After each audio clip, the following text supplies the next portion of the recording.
Find the area of curve y is equal to x square plus 1 about x-axis and between the ordinates x is equal to 0 and x equal to 3. Okay अब यहाँ पे देखिए y equal to x square plus 1 दिया गया है. बहुत से बच्चों को इसका नेचर ऑफ कर्व भी नहीं पता होगा. y is equal to x square plus 1 simply x के ऊपर स्क्वायर दिखाई दे रहा है तो ये u शेप में ही आएगा. अगर आपको पता नहीं चल रहा तो आप यहाँ पे क्या कर सकते हैं, जैसा आपने लोअर क्लासेस में किया हुआ था, यानी चंद एक वैल्यूज डालेंगे, negative values and positive values. अब उसके बाद आपको नेचर ऑफ कर्व इजीली पता चल जाएगा. हमें यहाँ पे फर्स्ट हमने जो लोअर क्लासेस में सीखा था when x is equal to 0 तो y की वैल्यू क्या हो जाएगी, simply 0 square plus 1. So this is equal to 0 plus 1 1. यानी हमें यहाँ पे जो पॉइंट मिलेगा वो क्या मिलेगा 0,1. मैं ये इन बच्चों के किन बच्चों को दिखा रहा हूँ तो जिन्हें बेसिकली नेचर ऑफ कर्व भी नहीं पता चल रहा, तो आप इस तरह से भी कर सकते हैं. बहुत ही सिंपल कॉन्सेप्ट, आपको हर बात याद रखने की जरूरत नहीं रहती. मैथमेटिक्स में आपको अप्लाई करने आना चाहिए बस.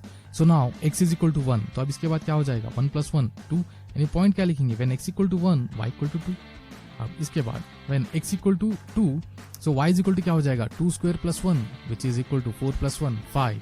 यानी when x equal to 2 y equal to 5. So point हमें क्या मिलेगा यहाँ पे 2,5. तो बहुत ही बेसिक तरीके से मैं आपको इसको समझा रहा हूँ कॉन्सेप्ट को. तो ये क्या हो जाएगा 2,5. नाउ अब हमने पॉजिटिव वैल्यूज ली थी. अब इसके बाद हम क्या करेंगे और एक वैल्यू लेंगे x इक्वल टू 3. तो अब ये पॉइंट क्या हो जाएगा y equal to 3 square plus 1 which is equal to 9 plus 1 equal to 10 हो जाएगा. So when x equal to 3 y is 10. So ये 3,10 हो जाएगा. ओके अब इसके बाद अब हमने चंद एक पॉजिटिव वैल्यूज ली. अब इसके बाद हम नेगेटिव वैल्यूज को भी कंसिडर करेंगे व्हेन x इक्वल टू -1.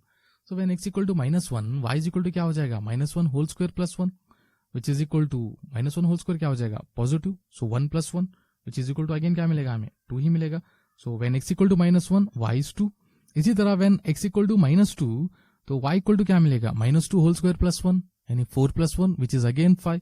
यानी हमेशा यहाँ पे हमें y की वैल्यू क्या मिलेगी हमेशा पॉजिटिव. इस वजह से इसका जो नेचर ऑफ कर्व आएगा ये u शेप में आएगा. बहुत से बच्चों को पता ही नहीं होता u शेप आएगा या उल्टा u आएगा या c आया या उल्टा c आया. तो इसलिए हम इस तरह से भी कॉन्सेप्ट को अप्लाई करके इसमें पॉइंट्स निकाल के इजीली हम नेचर ऑफ कर्व निकाल सकते हैं. ये बहुत ही बेसिक जो आपने प्राइमरी क्लासेस में सीखा हुआ था ना, आपके प्राइमरी 6th 7th वो कॉन्सेप्ट है. बहुत ही simple concept. So 9 plus 1 which is equal to 10. So when x equal to -3 y equal to plus 10. Okay अब इतने पॉइंट तो बहुत ही काफी होते हैं हमें नेचर ऑफ कर्व निकालने के लिए. हम यहाँ पे ड्रॉ करेंगे. First when x equal to 0 y equal to क्या था 1, यानी जो हमारा पहला पॉइंट था 0,1. उसके बाद 1,2 सो x में 1 y में 2. नेक्स्ट 2,5 x में 2 और y में 5 here. Next x 3,10 so when x is 3 y is 10. Okay अब इसके बाद negative numbers when x is -1 y is +2 -1 +2. Okay point यहाँ पे दिखाई दे रहा है. तो मैंने पहले ही बताया था आपको इसका जो नेचर ऑफ कर्व आएगा वो u शेप में आएगा. Next when x is -2 then y is +5. बहुत से बच्चे क्या करेंगे यहाँ पे ओरिजिन से इसको मार्क कर लेंगे, मगर जरा क्लियरली ऑब्जर्व कीजिए x स्क्वायर प्लस 1 है तो यहाँ ओरिजिन तो नहीं मिलेगा. when x is 0 then y is 1. So clearly यहाँ पे दिखाई दे रहा है ये ओरिजिन को टच नहीं करेगा, मगर इसका शेप क्या आएगा u शेप में आएगा. ओके इतना तो आपको पता चल गया, यानी पैराबोला. नाउ अब इसके बाद हमें जो सवाल में पूछा गया है y equal to x square plus 1 about x axis. Okay x axis and between the ordinates x equal to 0 और x equal to 3. So x equal to 0 और x इक्वल टू 3 में यहाँ पर x इक्वल टू 0 तो point यहाँ मिला है हमें x equal to 0. Next x equal to 3. Okay यहाँ पे क्या हो रही है बॉन्ड एरिया जो है बॉन्ड हो रहा है. तो सिंपली हम क्या करेंगे इस कर्व और इस जो दिए गए ऑर्डिनेट्स को यहाँ पे बॉन्ड कर देंगे. Okay when x equal to 3 इतना एरिया यहाँ पे क्या हो रहा है बॉन्ड हो रहा है. सो इस एरिया को हमें फाइंड आउट करना होगा. तो बहुत ही सिंपल कॉन्सेप्ट है. अब हम यहाँ पे क्या करेंगे तो वेरी सिंपल. अब हम यहाँ पे so now required area of the region ये इज इक्वल टू हमारे ऑर्डिनेट्स क्या है 0 to 3. So lower limit 0 upper limit 3 y into dx because हमने यहाँ पे वर्टिकल स्ट्रिप को कंसिडर किया है. So 0 to 3 y is equal to already equation given है y इज इक्वल टू क्या है यहाँ पे x square plus 1 into dx. So simple. Now this is equal to अब ये क्या हो जाएगा 0 to 3 0 to 3, अब हम इसे सेपरेट करके इंटीग्रल करेंगे, यानी क्या हो जाएगा x square d x plus integral 0 to 3 1 with respect to d x x. Okay, अब हम इसे इंटीग्रेट करेंगे। Now this is equal to integral of x square, so integral of x square is x cube divided by 3 limit point 0 to 3। Next plus integral of 1 with respect to x is x limit point 0 to 3, यहाँ पे plus सी नहीं आएगा because this is the concept of definite integral.